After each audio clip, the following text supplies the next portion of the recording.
हरे कृष्ण, राधे राधे। मैं कृष्ण प्रिया दासी। देव उठनी एकादशी या फिर उत्थान एकादशी और प्रबोधिनी एकादशी एक ही है। तो कब है ये एकादशी? 3 को, 4 को या 5 नवंबर को? तो ये एकादशी है 4 नवंबर को। तो इस वीडियो में हम प्रबोधिनी एकादशी का व्रत कथा महात्म्य जानेंगे और इस एकादशी का पूजा विधि भी जानेंगे। और एकादशी के अगले दिन जो द्वादशी होता है, द्वादशी के दिन जो हम व्रत तोड़ते हैं, उस व्रत तोड़ने को हम पारण कहते हैं। और पारण का एक समय होता है जो अलग अलग जगहों में अलग अलग समय होता है। तो इस वीडियो में हम अलग अलग स्थानों के अनुसार पारण का समय भी डालेंगे। तो चलिए अब वीडियो शुरू करते हैं।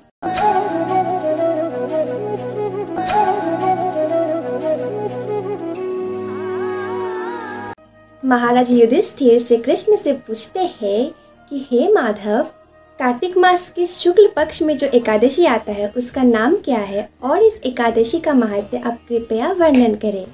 फिर श्री कृष्ण बोलते हैं कि हे राजन, कार्तिक मास के शुक्ल पक्ष की एकादशी को देव उठनी या फिर उत्थान या प्रबोधिनी एकादशी कहते हैं। इस एकादशी का महात्म्य वर्णन पूर्व काल में ब्रह्मा जी ने देवर्षि नारद जी के सामने वर्णन किया था। तो आप भी अब इस एकादशी के महात्म्य को श्रवण करें। देवर्षि नारद प्रजापति ब्रह्मा जी से पूछते हैं कि हे महात्मन, जिस एकादशी में भगवान श्री विष्णु अपने शयन अवस्था से जागृत होते हैं, उस एकादशी का महात्म्य आप कृपया वर्णन करें। फिर ब्रह्मा जी बोलते हैं, ये एकादशी पाप नाशिनी है, पुण्य प्रदायिनी है, मुक्ति प्रदायिनी है। इस एकादशी के पालन करने से अश्वमेध यज्ञ तथा शत राजसूय यज्ञ करने के फल की प्राप्ति होती है। इस एकादशी के प्रभाव से अगर हमारा पाप एक पर्वत तुल्य अर्थात पहाड़ के समान भी हो जाए हमारे पाप, तो भी सारे पाप विनष्ट हो जाते हैं। जो इस एकादशी में रात्रि जागरण करते हैं उनका सभी पाप भस्मीभूत हो जाता है। इस एकादशी के पालन करने से अपने पूर्व पुरुषगण भी स्वर्ग में अति आनंद से वास करते हैं। और तो और इस एकादशी का पालन करने से जो ब्रह्म हत्या का पाप होता है, जिससे नरक यातना मिलता है हमको, हमें उस पाप से भी मुक्ति मिल जाता है और फिर वहाँ से मुक्ति होकर हमें वैकुंठ प्राप्त होता है। इस एकादशी का पालन अति निष्ठा और भक्ति के साथ करने से त्रिभुवन के जितने सारे तीर्थ स्थल है वो सभी अपने ही गृह में ही उपस्थित हो जाते हैं। ये प्रबोधिनी एकादशी व्रत पुत्र पौत्र प्रदायिनी व्रत है और इस व्रत को पालन करके और किसी अन्य व्रत को पालन करने के भी प्रयोजन नहीं रहता है। जो व्यक्ति अत्यंत भक्ति परायण होकर ये प्रबोधिनी एकादशी का पालन करता है, उसको और पुनर्जन्म लेने की जरूरत नहीं पड़ता। इस एकादशी में श्री गोविंद के उद्देश्य से हम अगर दान तप जप करें तो हमें अक्षय फलों की प्राप्ति होती है। चंद्र और सूर्य ग्रहण के बाद जब हम स्नान करते हैं तब उसका एक पुण्य फल हमको प्राप्ति होती है। तो वही पुण्य फल का प्राप्ति हमें इस एकादशी का पालन करने से ही हो जाता है।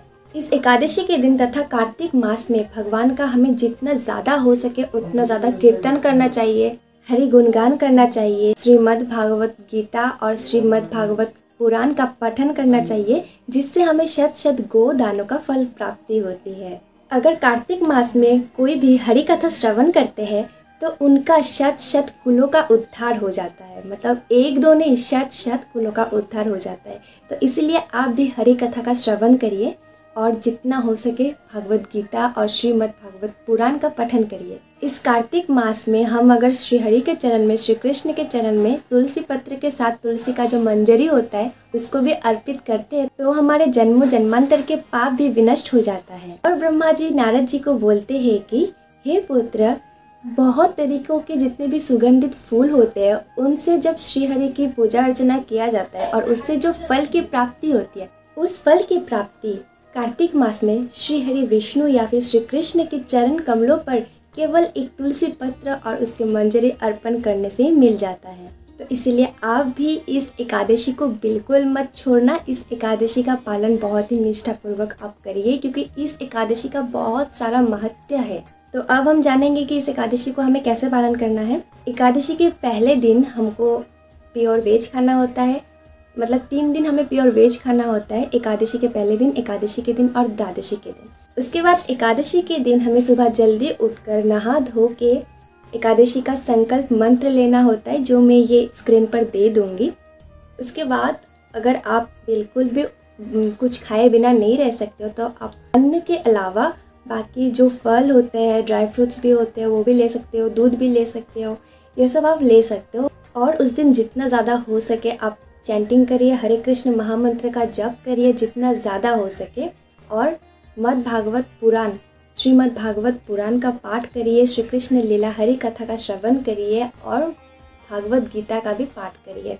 उसके साथ साथ एकादशी का जो व्रत कथा महात्म्य होता है जो हमने अभी आपको बोला है, वो आप श्रवण करिए या फिर आप उसको पाठ भी कर सकते हैं, पढ़िए, उसका भी एक फल होता है। और सबसे एक इम्पॉर्टेंट बात यह है कि आपको एकादशी के दिन सोना नहीं होता है। अगर आप सो जाओगे तो ऐसा कहा जाता है कि व्रत रखते टाइम अगर हम सो जाए तो वो व्रत टूटने जैसा हो जाता है। तो आप ध्यान रखना, आपको सोना नहीं है। आप जितना हो सके भगवान के साथ टच में रहिए। ऐसे भक्ति भाव में आप एकादशी का व्रत पालन करिए।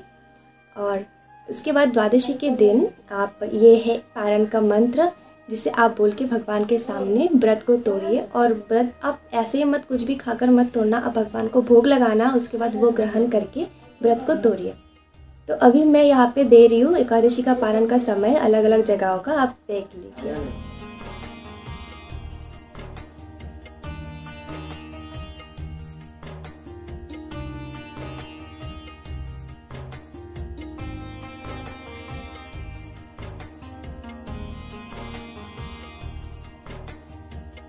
तो आप भी 4 नवंबर को एकादशी व्रत का पालन ज़रूर करिए।